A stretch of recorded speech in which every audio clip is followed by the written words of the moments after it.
Sarah, just 18 years old, intentionally parked her car in a handicap spot, showing no regard for those in need. But little did she know that this impulsive decision would forever alter the course of her life. Before we start, smash the like button and make sure to subscribe if you haven't, and hit that notification bell so that you won't miss any new stories. It happened on a Saturday morning. She decided to go to the mall to do some shopping with her friends. She would meet her friends there. However, the troubles began when she arrived at the parking lot, where all the spots seemed to have been taken. But people visibly turned when she started to park in one of the few handicapped spots near the entrance. First, there was a curiosity about who would emerge from a car like that. However, when they saw that an able-bodied person like Sarah got out of her car, their looks soon turned to one of disgust. One woman around her age tried to approach her, getting her attention. "You're not allowed to park there." "How do you know?" "I could totally be disabled without you knowing. Mind your own business." Girl, the eyes of her other friends were quickly upon her, curiosity in their eyes, waiting for Sarah to answer. "I agree. They should definitely make more parking spots," Sarah said in agreement before continuing. "It was so ridiculous, especially with all those unoccupied spaces at the front." Jasmine's brow furrowed at her friend's words. "You parked in one of those handicapped spots, or did someone leave near the front, and you just got lucky?" she asked. Sarah simply shrugged at the words, "And I parked in one of those spots, it will be fine." They were disappointed in her. "Sarah, that is not okay. You understand that, right?" Jasmine said, her voice low and slow as she hoped that Sarah would comprehend what she was saying. "It's fine, Jaz. Half of the people in the parking lot are only window shopping. I will actually buy something and keep the economy going." Jasmine had other plans. "We are going to move that car of yours. Let's go," Jasmine said, guiding her friend back to the parking lot. Sarah felt the need to dig her heels in the ground and resist Jasmine. She truly believed that it wouldn't be the end of the world if she were parked there for this one time. "The way you're acting is embarrassing, Sarah. We're going to move that fucking car," she said, striding off to the entrance with Sarah in tow. As Sarah and Jasmine burst through the mall's exit, the urgent blare of sirens cut through the chatter of shoppers. An ambulance was parked at an awkward angle, its rear doors flung open. Sarah's shiny red car was blocking the path to the emergency lane. Sarah watched, horror-stricken, as they maneuvered around her car. The patient on the stretcher, a young mother, was pale, her condition clearly dire. Bystanders shuffled, trying to give way, their eyes darting accusingly at Sarah. Jasmine hissed under her breath, "See what your selfishness causes." She felt every delay a potential difference in the patient's survival. Rooted to the spot, Sarah's eyes followed the paramedics' every move, her own breath shallow. She watched them adjust their route, their eyes constantly checking the vital signs of the patient. Sarah's gaze lifted from the paramedics to meet the eyes of the crowd, many of whom had their phones out, lenses aimed at her car. As she plucked the ticket from the glass, the fine amount seemed to mock her. This piece of paper was a costly reminder that actions indeed had consequences. Jasmine's voice cut through the hum of the gathering crowd. "You see what your carelessness has done? You have to take responsibility." Now the wail of a second siren announced the arrival of the police. They approached with a swift, purposeful stride, and their eyes flicking from Sarah to her car, silently connecting the dots. The officer pulled out a notepad, while the older one began speaking to the paramedics. One officer approached Sarah directly, his expression unreadable. "Mom, do you understand why parking here was not just illegal, but dangerous?" he asked. Sarah could only nod, her throat tight, as he explained the legal ramifications of her actions, including the potential for her to be charged with obstruction. The crowd's videos had hit the internet, and within minutes, her red car and the subsequent emergency were being viewed by thousands. Sarah's face was suddenly everywhere.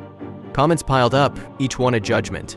Her mistake had gone viral, immortalized in the annals of social media. Before Sarah could even begin to process the legal implications, her phone buzzed with a message from a friend who was on the news. Her heart sank as she clicked on the link sent to her. The local news had picked up the story, and there she was, her distraught face beneath the headline, "Teen blocks emergency services with every share, like, and comment." Her story was reshaped into a narrative she no longer controlled. "You're going to apologize to everyone," publicly Jasmine decreed. The group of friends who had gathered for shopping were now in retreat. One by one, their distancing was a silent agreement with Jasmine's ultimatum. He wished. Jasmine lingered a moment longer, her expression one of mixed emotions. "I hope you learn from this." Sarah stood in the emptying parking lot, the sounds of the ambulance and police cars fading into the distance. She looked at her red car, now a shackle of shame. Sarah's parents stood in the quiet of the living room, the paused image of their daughter's car blocking an ambulance frozen on the screen. Sarah's excuses died on her lips, the shame rendering her mute. Her parents' shocked silence was a clear sign of their heartache. The verdict was swift. "You're grounded," her mother declared. "No more nights out. No car, no phone except for emergencies. They outlined the terms with a sternness Sarah had never experienced before. Sarah nodded, recognizing the justice in their punishment. Her father's next words cut deeper than any grounding could. "We're selling the car. It was a dream, a symbol of her independence, now a casualty of her recklessness." Watching the car being driven away by its new owner, Sarah felt a hollow ache. The money, her parents informed her, would not be returning to their pockets. The proceeds from the car's sale were donated in full to a local charity dedicated to helping those with disabilities. Well, finally, her parents had one more stipulation. "You will volunteer at the disability center," her mother stated. It wasn't a discussion. As she walked into the center for her first day of service, she felt the weight of her past actions. This was her chance to atone, to contribute, to learn from those she had once overlooked. She was greeted with smiles from faces she didn't expect to be so welcoming. As she was introduced to individuals, some in wheelchairs, others with canes, she listened to their stories. Each person shared their journey, marked by challenges she had never imagined. It was a humbling introduction. Each story chipped away at the wall of ignorance Sarah had built around herself, revealing a diverse spectrum of human experience and the arbitrary line between ability and disability. Sarah's newfound commitment to the center was quickly noticed, and she was given a significant responsibility to organize an upcoming fundraiser. It was her chance to contribute positively. During one of the fundraiser planning meetings, Sarah was introduced to a family she had not expected to meet, the very ones affected by her thoughtless parking that day. The mother, whose ambulance had been blocked, was there with her husband and daughter. Sarah's heart clenched as she faced them. The family spoke softly but frankly about the day of the incident. The mother, still in recovery, shared how Sarah's car had delayed her treatment, causing complications that could have been avoided.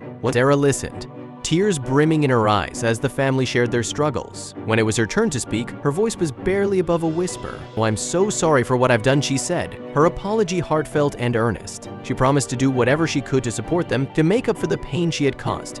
They spoke of forgiveness and the strength it took to face one's mistakes. Sarah's enthusiasm and dedication did not go unnoticed. Her initiatives at the Disability Center brought in new volunteers and donations, breathing fresh life into the community. Whilst she led campaigns, organized events, and spoke passionately about the center's mission, donations poured in, exceeding all expectations, a testament to Sarah's hard work and the community's belief in her vision.